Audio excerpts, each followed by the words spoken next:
kembali bersama saya Coach Adaha di laman buah pisas.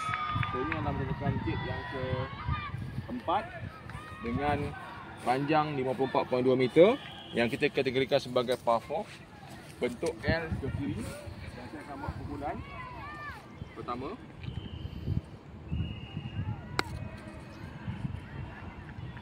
Okey, cantik pukulan pertama saya. Tidak ori.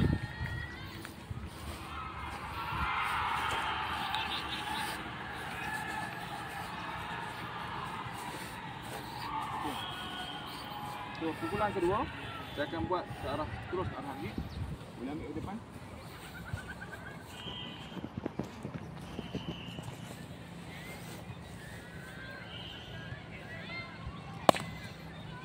So, itu adalah pukulan kedua. Kita tampik bola. Jadi kita tengok sekarang bola ni, adakah boleh kita buat punching terus?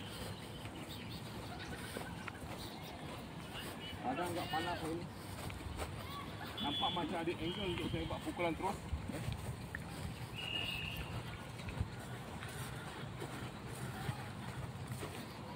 Adakah angle itu 45 degree atau lebih? Oh, nampak macam lebih. Nampak macam lebih. Boleh masuk ke tak boleh masuk? Kita cuba. Tak boleh. So 3, saya rugi pukulan tu. Saya baki. Pukulan keempat.